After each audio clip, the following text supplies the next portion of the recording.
Every life has a story, and every story is worth sharing. Your story, my story, and our story speak of victory and defeat, joy and sorrow, resilience and vulnerability. They are not just our story, they are Christ's story in us. They are Kingdom Stories from Down Under.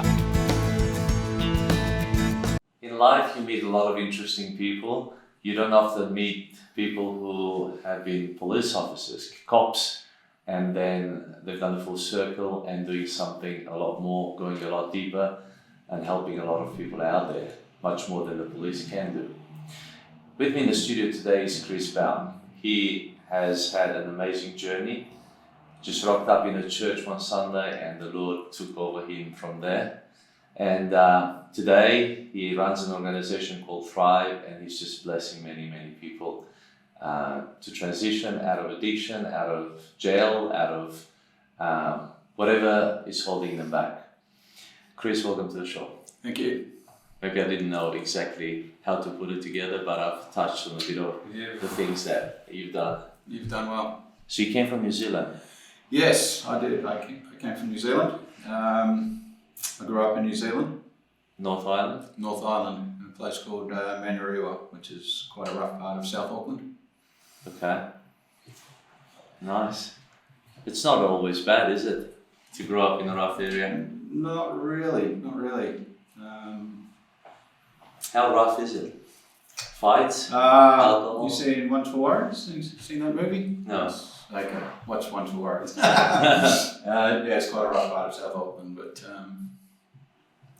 Is it like a suburb that is quite known for that? South Auckland has a lot of gangs, a lot of islanders, a lot of it's just a pretty rough part of town. So, but it was good. It was good. And your parents? My parents were actually from England. My father had a choice of migrating to Napier in New Zealand, which is where I was born. Yeah.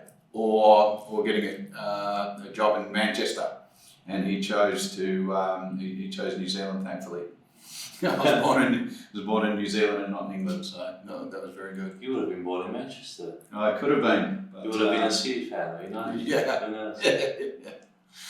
Wow. Yeah. And so you went to Napier. Yeah. That's right. Down the bottom. Lived there until I was 5, and then we moved up to South Auckland. So you were born there.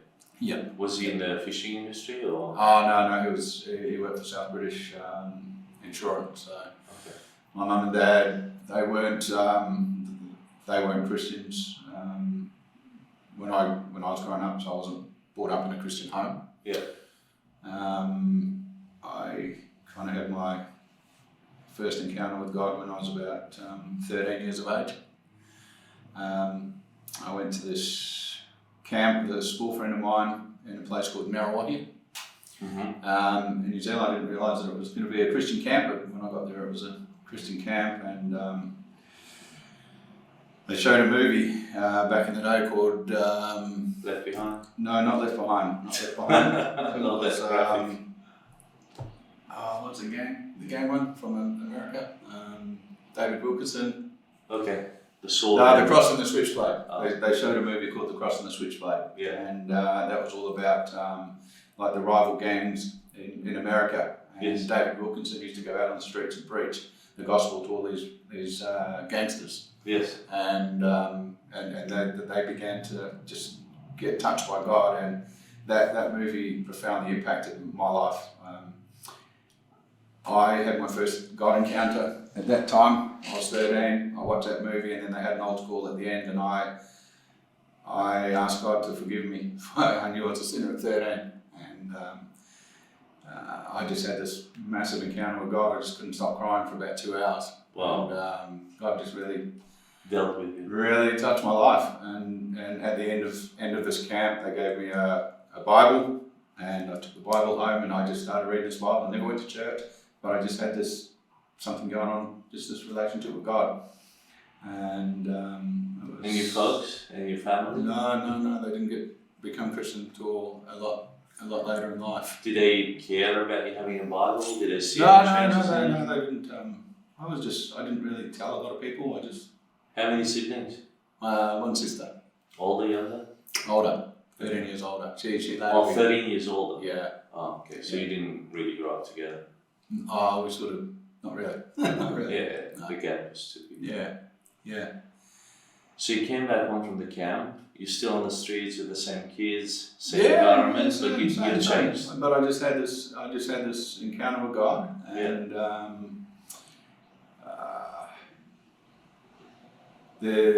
basically the next school holidays I got invited to go back to that camp, and I went back to the same camp. My friend, he didn't even come with me that time. I just went there with because I really enjoyed the first one. So this was annual? Just school holidays, I think. Oh, next maybe 3 or 4 months or something like that, maybe 6 months. I went back to this camp, and I was in this dorm basically with a bunch of other young fellas, sort of my age, and there was one basically adult leader who was looking after. He was the leader, and he was actually the man that had prayed with me on the first camp. Yeah. And I was in the middle of this camp, went to sleep one night, and woke up in the middle of the night, this guy's in my bed. Doing stuff that, an adult shouldn't be doing with a young fella.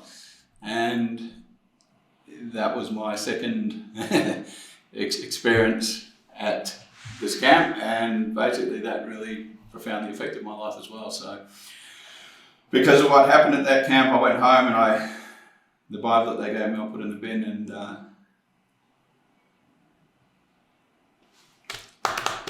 never picked it up again for many, many years. Yeah. That would have been tough. Yeah. So I never picked I kind of really put God on the back burner. Did you tell anyone? I never told a soul. Never told anyone. But I went quite anti-God after that. I wouldn't pick up a Bible, wouldn't go to any church. If anybody mentioned God, I was like totally against it. I just really turned my back. In your teenage years? Teenage years, totally away from God. Didn't want to know about it. Fights, streets, alcohol? So very soon after that I started drinking, and I played rugby, and I just played rugby, drank a lot of beer, drank a lot every weekend. And just grew up as a normal teenager. Nightclubs and pubs and playing rugby, drinking a lot. Did you get a job, or you went to school? You finished school? Did you not finish school? Yeah, I finished school. Yeah, got a job, just like everybody else. What were you doing? I got a job building swimming pools, actually, concrete pools, landscaping. Yeah. And did that until 22, and I left New Zealand on my 22nd birthday to come to Australia. What made that change? I was just in a rut, just doing the same old, and I thought that coming to a new country would bring the change that I needed. Were you living at home with your parents, or were you on your own? Yeah, up until, So they were quite supportive, good parents? Good parents. Yeah. Good parents, yeah. And where was your sister at this stage? She got married? My sister was in Fiji. She married a Fijian. My sister had become a Christian, and they were in Fiji as missionaries. Wow. In Fiji, and had 3 kids. And we're praying for me. All the kids would pray for Uncle Chris in Australia. That's nice. Yeah. So where did you come to, Perth or? Straight to Scarborough. Why? You knew somebody here? Actually, I'd been to Perth for a 2-week holiday prior, and just really liked Scarborough. So, lived in Scarborough, loved Scarborough. Got a job here? Got a job here. In pools as well? Building swimming pools, started playing rugby, met a bunch of Kiwis, and fell straight back into the same old lifestyle that I was living in New Zealand, and started living it here. Just wasting everything pretty much. Just always thinking there's got to be more, there's got to be more. Now the income was pretty good, wasn't it, in that industry? Yeah, it's income always was fine. Yeah. Income was fine. Girls? I'd actually come across here with a girlfriend. Mm-hmm. We moved from New Zealand to Australia, so I was living with her.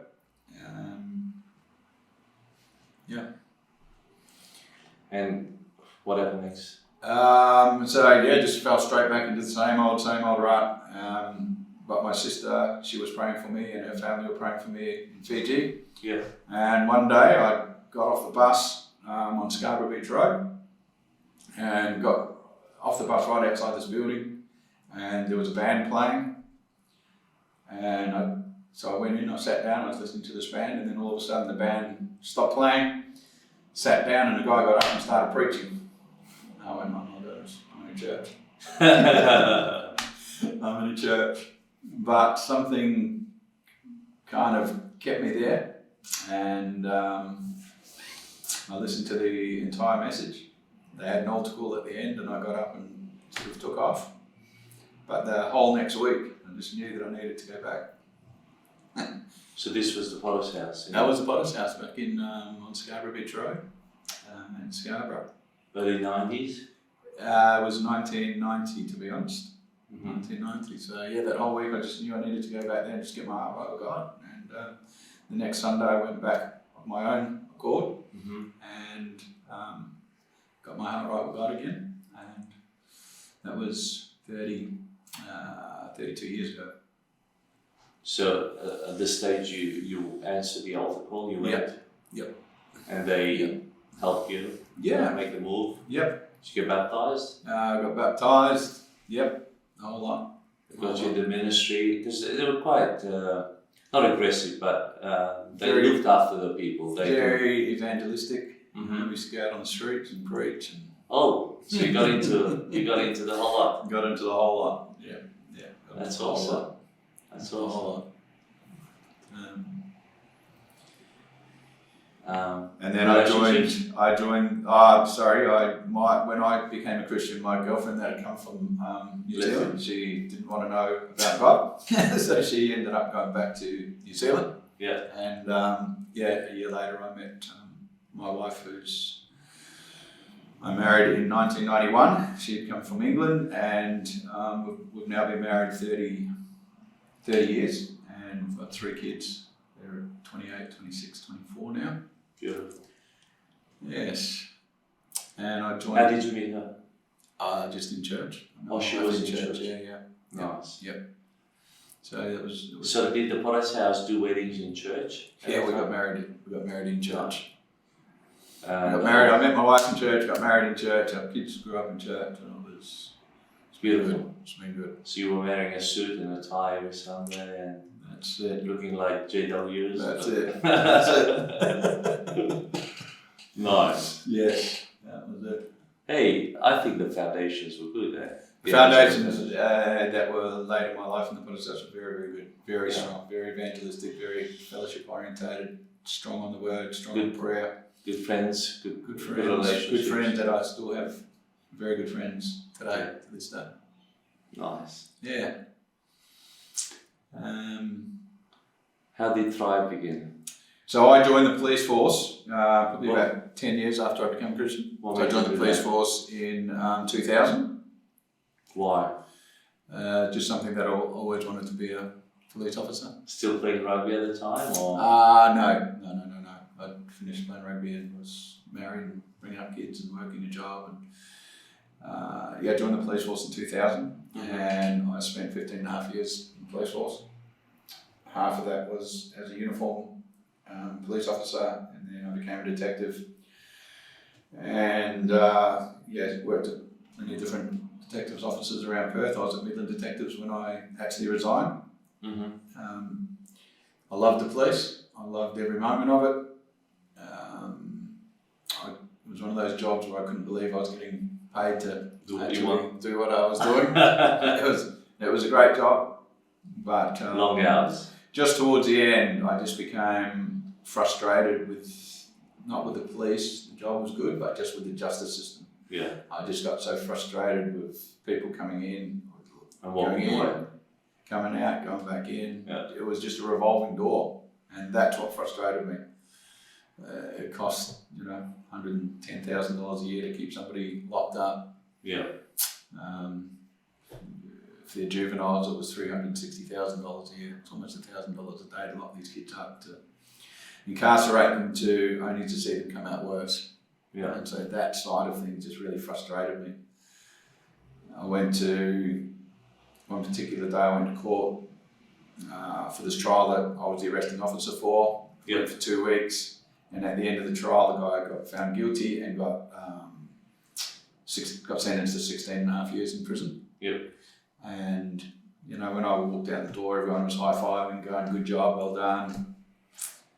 But when I got in the car to drive home, I just started thinking about this guy's life. I started thinking about his life. I started thinking about his family, his mum and dad, and his kids. And God just broke me on the way home, and started just started weeping. Couldn't stop crying. Got home. My wife said, "What's the matter?" And I just said to Jackie, I said, "I'm sick of locking people up. I want to unlock people." Yeah. And that kind of started my journey into what I'm doing now. So I think 1st of January 2015, I remember getting up, first day of a new year, and I was walking along the beach, Scarborough. I got up about 5 in the morning and I was just praying.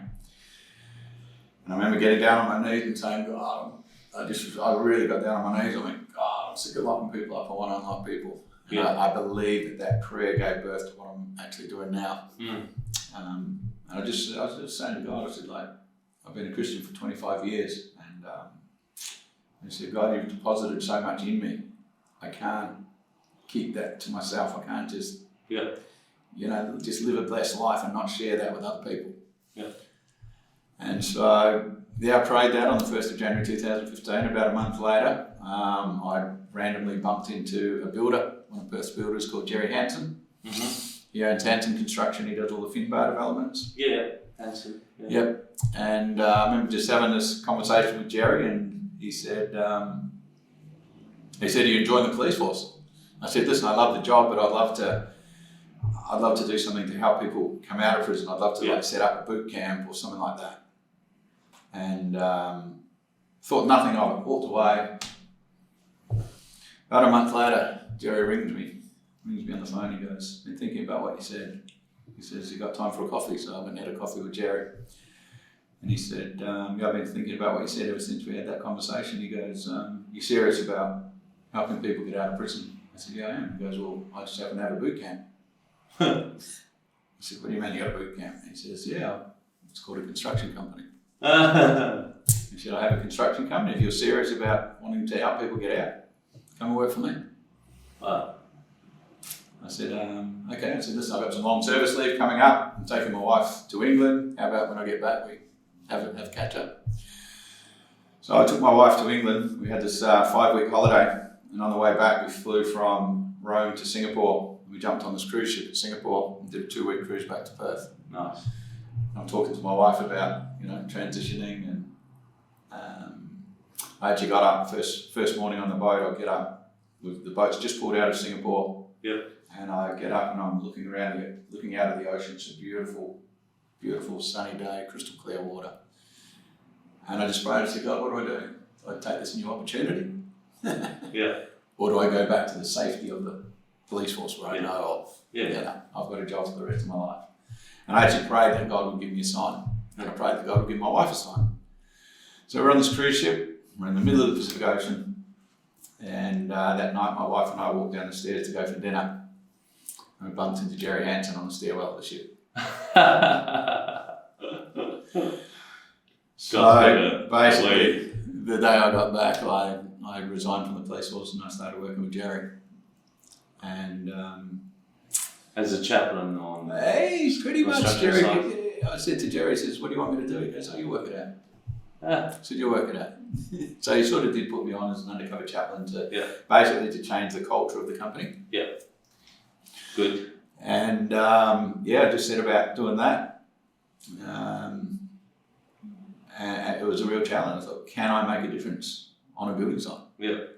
So they put me on this building site with a couple hundred people, and I had no idea what to do, and I just prayed every day. I had no pattern to follow, and I just prayed. I said, God, what do I do? And God just said to me, He said very clearly, He says, influence the influencers. So I just started, influence the influencers. Influence the influencers. Yeah. So I just targeted like probably the 10 most influential blokes on site. Yeah. And started praying as well. And I met this one other Christian bloke on site. He was a Fijian fella, big fella. And him and I, every Wednesday at lunchtime, we'd get together and have a prayer on this building site. And then it went from 2 to 3 to 4 to 5 to 6. People started coming, and people started getting saved. People started getting powerfully touched by God on this building site. Got up to about eight people, and the building supervisor comes up to me and he goes, "Mate, are you having a prayer meeting on my site?" I went, "Yeah, we are." And I thought he was going to say, "Shut it down." And he goes, "Do you mind if I come along?" Oh, hallelujah. So the supervisor starts coming along, and then it goes to 10 to 12. People are literally getting saved. There was one particular day we had about 12 of us were sitting on buckets in this partially constructed room. Yeah. And we're just sitting there, and I just said, "Let's just be quiet for 1 minute and just let God speak." So the presence of God just came down in this little apartment, and then the door opened, and another eight people came in. Yeah. It was one of the steel fixers. Yes. That had just got saved as an Iranian bloke. He brought the others. He brought all his team in. Wow. and I'm telling you now, once they walked through the room, yeah, everybody just started crying. Mm. I got this big married fella sitting next to me, and he's just weeping, like tears just falling in a puddle, and the presence of God was so thick and so tangible in that room. This is on a construction site. Yeah. And one of the ladies went back in the room about 2 hours later. And she came up to me after work and she goes, "What the heck was that?" She goes, "What was that in that room?" I said, "That was the Holy Spirit." Hallelujah. So yeah, people, and then from there we just started. I started bringing in like one prisoner. Yeah. And then another second, and people initially were like they didn't want to have prisoners working on site because of what they'd heard and all that. But what happened was people started to enjoy having them there and getting a kick out of helping them get their life back on track. And so what happened was our building sites went from being not just building sites, but they became rehabilitation centres. Wow. And so discipleship centres. Yeah, it was just a beautiful thing, and it just changed the whole atmosphere of the sites. I did all Jerry's drug testing, obviously, so that the drugs went from when I first started, it was literally 1 in 3 testing positive, to now we have drug-free culture where so you had to drug testing. Yeah. And so yes, was that common on construction sites? No, I think it's pretty common. Now, pretty common. Yeah, to test. Yeah, pretty common to test now. Yeah, but I think back. And you set up 5. Yes. Later. So probably about 2 years ago, what happened was all these people were coming and becoming Christian and getting saved, and I was taking them to church. Yeah. And they kind of weren't really fitting into the church culture. They were just struggling to fit in, struggling to sort of, and so I set up what we call Thrive Night, which is we have every second Wednesday night in the city at the platform, and it's a night where these guys can come and feel comfortable but still hear the gospel. Yes. We do it in a format, so we start at 6 o'clock, we have a meal for an hour, and then we have some worship, and then we sit in a big circle. So this is a Wednesday night at the platform every fortnight? Yeah. Okay. Yeah. And then we have a message, but probably the message will only go 10 minutes, and then we open everything up for discussion, and everybody bounces ideas around, And yeah, it's quite a powerful night. We have prayerful people at the end. It's just a different sort of Very interactive. Very interactive and they just seem to be comfortable with that. And you're doing this on a regular basis? Yeah, every fortnight. And then every other week we have... so you're bringing caterers in, or how do you cook? I have a beautiful lady called Sonia Dinsmore. Oh, Sonia. Sonia. Wow. She cooks. She's in our church. She cooks. She's in your church. Yeah. She cooks for... And she brings the hot plates and everything. Yeah, she cooks for 60 blokes every second Wednesday. For 60 guys? Yeah. Full dinner? Yeah, full dinner. Whoa. Full dinner. How does she carry it all? We actually go and collect it. She cooks it, we go and collect it, and we take it into the city. Nice. So Sonia's an amazing lady. Yeah. She's... Trevor and Sonia, yeah. they literally, when I became a Christian, they worked with me, had me over for dinner, followed up on me, Nice. and now they're still doing it 30 years later for these fellas. Wow. We had Trevor here. Trevor's here as well. Trevor has men over to his house and does like one-on-one Bible studies with them. Yeah. Beautiful. He's doing it, beautiful, beautiful people. That's nice. Wow, it's always wonderful to see how everything is linked together. Yeah. Chris, how did you heal from the sexual abuse from your childhood or adolescent abuse?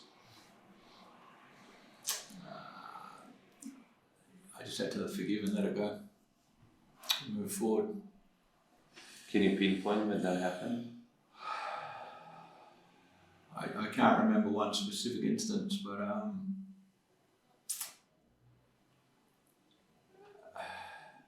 I think it happened over a period of time. Mm-hmm. I just decided to forgive, to move on, and if I hadn't done that, then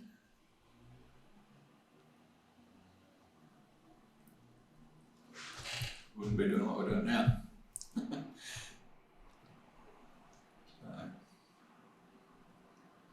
probably wouldn't have met my wife and had my 3 kids and be doing prison ministry like we're doing now. So I'm glad that at some stage I forgave, forgot, moved forward. So it is possible. I'm sure there's a lot of people out there, especially men, who probably have gone through similar traumas, maybe even more amplified than that, or less. Nevertheless, and maybe they never spoke about it and they don't think it's possible to move on.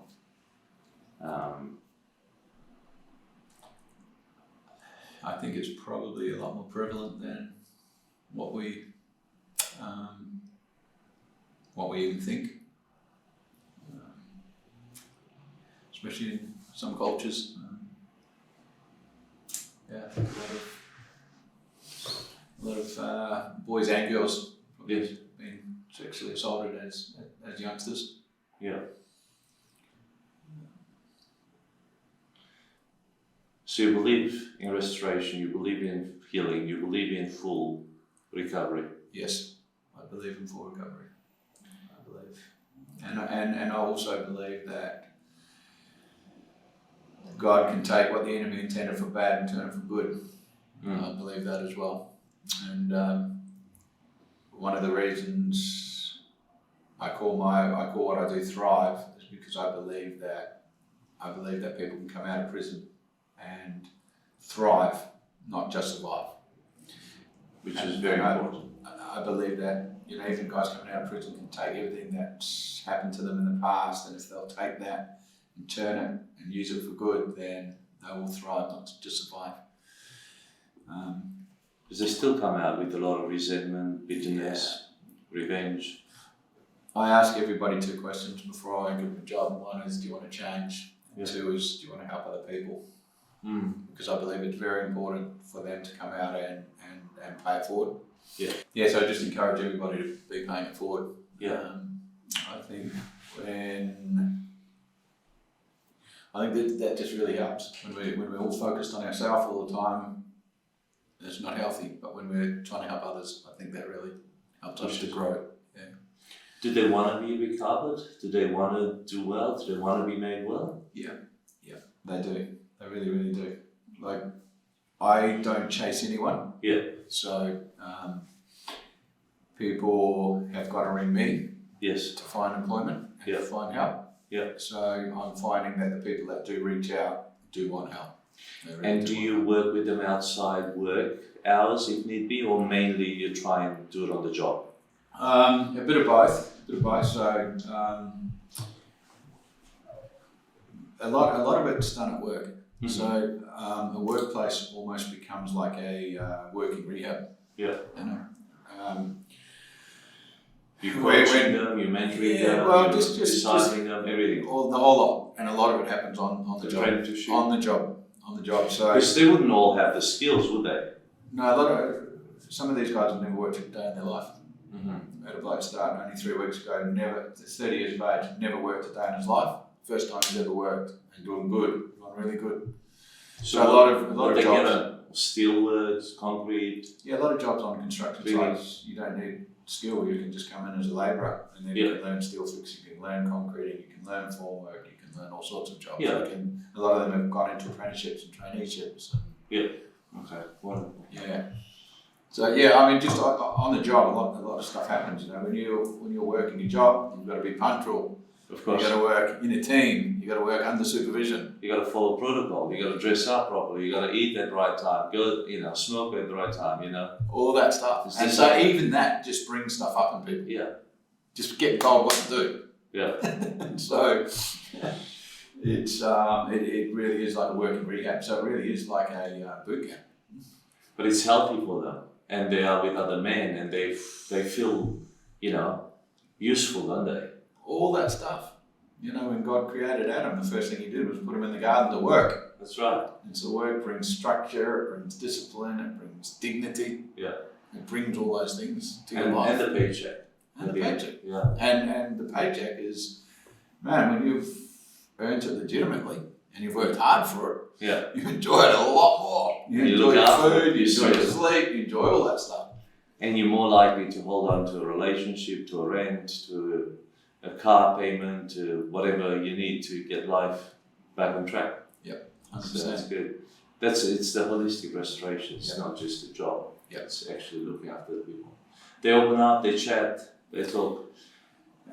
And I've got, when I first started, it was me doing it with all of them. Now I've got key people on each side, key leaders on each side, key supervisors on each side, ex-prisoners, basically discipling ex-prisoners. Beautiful. It is beautiful. It's beautiful. How many approximately are there now? We've got about 60 at the moment, working full-time. Whoa. 60 ex-prisoners. That's in 2 years? Yeah. Oh no, I've been doing it for about 5 years now. Okay. Yeah. But obviously there's turnover as well. Some go on. And others have gone on to get jobs in the mines or subcontractors. A couple have gone back in. Nice. But I think, we give everybody an opportunity. Yeah. One of Jerry's favourite sayings is give everyone an opportunity to write. Yeah. You either take the opportunity or you take the right. Yeah. So, and that's, I'm trying to teach people to self-govern. Yeah. And I say to them, once you leave here, you're free to, there's that verse in the Bible that says that, all things are permissible, not all things are beneficial. Sure. And that's what I say to them. Yeah. So you can get out of here and you can choose. a needle back. You choose. I gave up policing 6 years ago. I'm not going to watch it when you leave work. That's right. Okay, but we're given an opportunity. It's wonderful. Because you're calling them to a higher level of life. Yeah. You're saying, I believe in you, come leave. Yep. This is given to you now. Yes. Everything else you had to earn, but now this is given to you. Now just stay here, don't stuff it up. Yep. Basically. Yep. Wonderful. What's your wife doing? My wife is an education assistant at Lockridge Primary School, so she works with some of the naughtier kids. Nice. But she fully supports what I do. She's always, of course. And your kids? So my daughter, she's 28. She's actually just done a psych degree. Yeah. So she wants to do counselling, she wants to do all of that. My middle boy is 26, he's an electrician. Wonderful. And he comes to Thrive, he fully supports it. He just got his life right back on track with God only about 6 months ago. Wonderful. And my youngest son, Keon, he's fully involved. He runs a connect group for these fellas. Oh. And he does youth work as well. Are they still living at home? No, all left home. Oh. But they're all fully involved. And what's next for you, Chris? What would you like to see happen, let's say 10 years from now? Listen, I really don't know. I just want to see people connect with God. I just want to see people thrive. I just want to see them reach their full potential. Yeah. And that involves a relationship with God, and it involves working. It involves. Listen, ever since I stepped out of the police force, I haven't had anything to follow. Yeah. And so I feel very much like Abraham when he, one of my favourite verses, Abraham went. Yes. Knowing not where he was going. Yeah. And I feel like that now. So where there's going to be in 5 years, 10 years, I have no idea. Doesn't matter. Absolutely no idea. And it doesn't matter. It doesn't matter. It doesn't matter. It's just being obedient. Yeah. And I'd like to see these, my hope is that these guys come in through Thrive and then they filter out into other churches. Yeah. And begin and start to live normal lives, take their wives and their kids to church and bring them up that way. So that's my hope. I don't want them to stay in Thrive. How do they find you? How do they find you? Okay, so you can imagine now we have 60 ex-prisoners working full time. Yeah, plus others who have. Between those 60 people, they would pretty much know every single person in the prison system. Literally, they would. Yeah. And so it's all word of mouth. It's a small community. It's a big community, but it's tight. Very connected. Yeah. So they all know each other, they all know what they're in for, how much time they've done, everything. And they all want to help, man. They all want to help. They just want to help. They want to make a difference. Wow. They're the most beautiful people. Yeah. Because they've been crushed. They've been crushed. Yeah. They're beautiful, beautiful people. They're ready now. And at the moment, God's doing something amongst the Indigenous people. Wonderful. Something powerful is happening amongst them at the moment. Yeah. There's Indigenous men coming out of prison now going, mate, we're ready to change. We haven't been there for our wives, we haven't been there for our kids. We've been missing in action. Yeah. And I've never ever met, like this year, I've never met so many Indigenous men coming out of prison that we want to change. Wow. We want to work a job, we want to be there for our kids, we want to be there for our just family, extended family and all the young, the 13, 14, 15-year-old kids that are following them. Yeah. As a Sam. Yeah, I 13, 14, 15-year-old young Indigenous boys, they're not going to listen to me, but they will listen to these boys that have been in prison. Yeah. We've got some men at the moment that are real leaders. Nice. So I've always believed there's going to be a revival amongst the Indigenous. Hallelujah. Bring it on. I really do. But two things need to happen. One, God needs to pour out His Spirit. Yeah. But then there needs to be some men to carry that. Yeah. And at the moment, I think God's raising up some Indigenous men to lead and carry It's that. always done through people. Yep. It's Men. always, God, and especially men. Especially men. Yeah. I think we underestimate. I think we live in a very fatherless society. And the only way we're going to change this around is when God the Father begins to father them and they extend that fatherly love towards their children and the community. It's interesting, the government doesn't identify this as a problem. Fatherlessness is massive. Australia is one of the most fatherless nations in the world. And, a big percentage of the problems spring out of that. I would say 95% of men that I ever arrested in the police force, I could trace it back to dad. Yeah. I could go on and on and on about that, but Yeah. So the dad's out, you've got your families back. Absolutely. It's because, we've done ourselves a huge, we shot ourselves in the foot, didn't we? The feminist movement, the masculinity has gone down. Yes, they have been aggressors. Yes, they've done wrong as well. But at the same time, they've done a lot of good, and our dads have been wonderful. Yeah. And yeah, I think we're not helping the men. You know, we're helping everyone else but the men. Yeah. Which is strange, but in God's family, I think, you know, we speak about the Father's love and the Father's touch and the restoration of the fathers. It's interesting that the last book of the Old Testament, before the quiet period of 400 years, God speaks, I will turn the hearts of the fathers towards their children. Yeah. And then I'll heal the land. Yes. So if we want the land Yes. to be healed in Australia, we got to help the fathers turn their hearts toward the children. 100%. 100%. There's so much in that. We had this lady come to Thrive only a couple of weeks ago. She's an Indigenous lady, and she was just sharing how there was this lady in America, and she was praying, and fasting, and she saw this vision of these dark-skinned men. Yeah. And she didn't know who they were, and so she kept fasting, kept praying, and said, God, who are these people?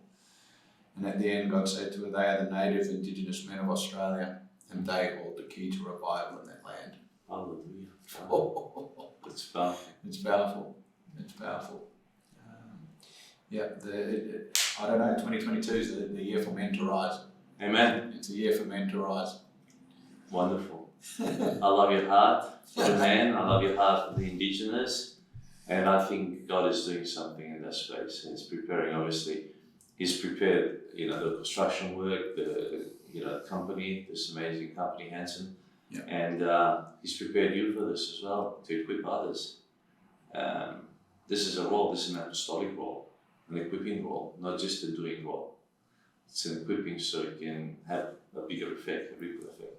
And it's wonderful to see others extending now that love and care and supervision and teaching and discipleship towards others, because that's what you want to see. Yeah, definitely. Because that will outlive you, and that's discipleship 101. Yeah, Jesus only gave us one job, wasn't it? To go around and make disciples. We get busy doing all this other stuff, but at the end of the day, He's only given us one job, just to go out and make disciples. That's right. Thanks so much for sharing your story here, and just capturing some moments from your amazing life. You've come a long way, and you're helping many, many people, and that is beautiful. Thanks, Chris. Thank you. Well, what an amazing story. Look, I don't know what you faced, or if people have given up on you, or you've given up on somebody else. There is restoration. As Chris said, he's seen the worst of the worst, both in the police force, in the prison system, and coming out of that as well. So, what can we do? Well, we can pray about it, and we can help those people and empower them to live in their fullness. So don't give up. Whatever you're going through, don't give up. Just know that there is full restoration. It is possible. It is possible to heal from any trauma or any awful experience from the past. It is possible with Christ to have a new life, to forgive, to forget, to move on. And it is possible to thrive, not just to survive. I'm sure this message blesses you, and we'd love for you if you could pass it on to other people to watch this, to listen to the podcast, and just to share, because this story can lift people up and propel them on their journey to become more and more acquainted with God and to walk in the faith. We look forward to seeing you next time at Kingdom Stories from Down Under. I am Natanael Costea. Thank you for joining us on Kingdom Stories from Down Under. We'd love it if you would subscribe, rate, and share these stories with your wider community. And remember, every story is worth sharing, including yours.